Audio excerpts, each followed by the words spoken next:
2GR is known for its elegance and complexity. I invite you to follow the animation on screen. See if you can tell what's happening. Note how there are only 3 moves that aren't R, R wide, U, U wide, or an equivalent slice move. Further, there are no rotations, and all non-pseudo RU moves are F or F wide. Also, the solve ends fairly simply, with just R and U moves. All of this is by design, and most of the work is done in the first 3 lines. Though they are difficult to understand, they are effectively rotated versions of common steps. I'll give you some hints: edge orientation, corner permutation, block building, and one look last layer. All of this culminates into a pretty efficient solution, just 51 moves. Typically, 2GR solutions are between 45 moves and 55 moves, though of course there are exceptions on either end of that spectrum.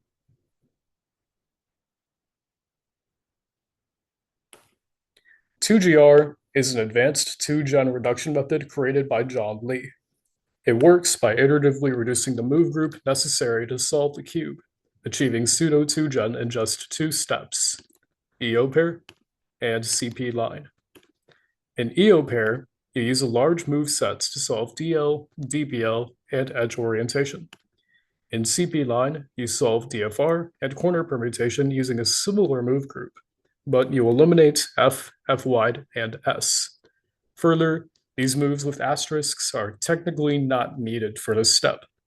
Next, you solve a 3x2x2 block, equivalent to Petrus's, using a fully pseudo 2-gen move group. The rest of the solve is fairly straightforward. Use just R and U moves to solve F2L and 2GLL. At that point, the cube will be solved.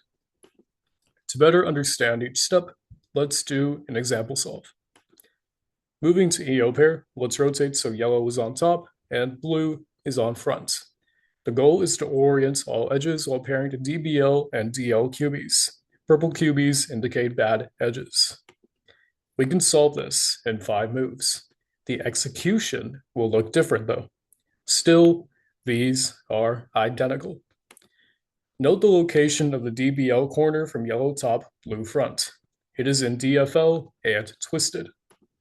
However, if we rotate to red top, green front, we see that the DBL corner is actually in DBL and is oriented properly. In 2GR, it is best practice to hold DBL where it will eventually end up and solve EO pair with moves that will not disturb its location.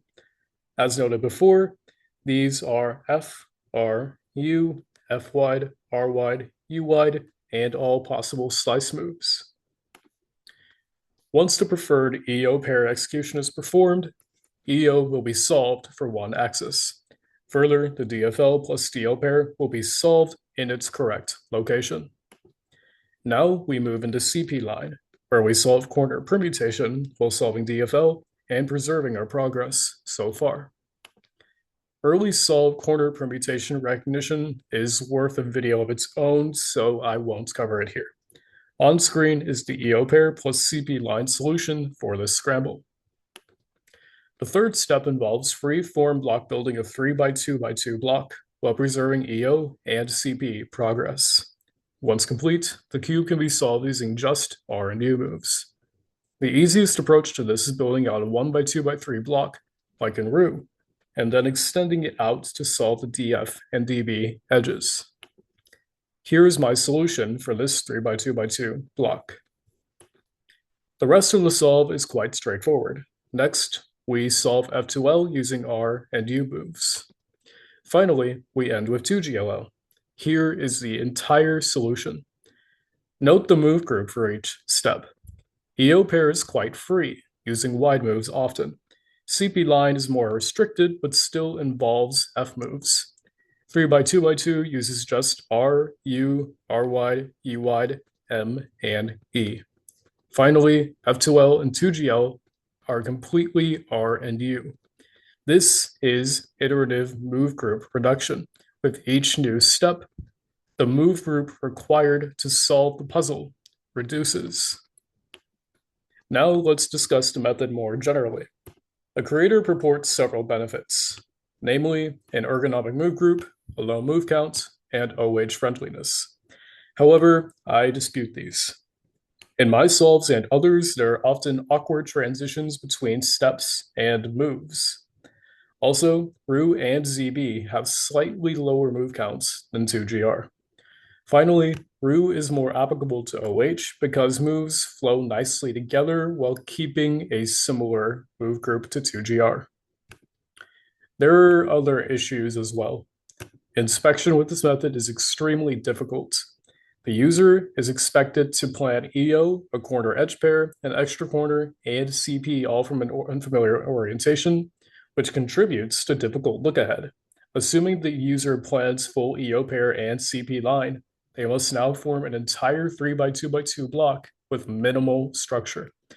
However, I think it's best to think of 2GR as a proof of concept instead of as a speed solving method.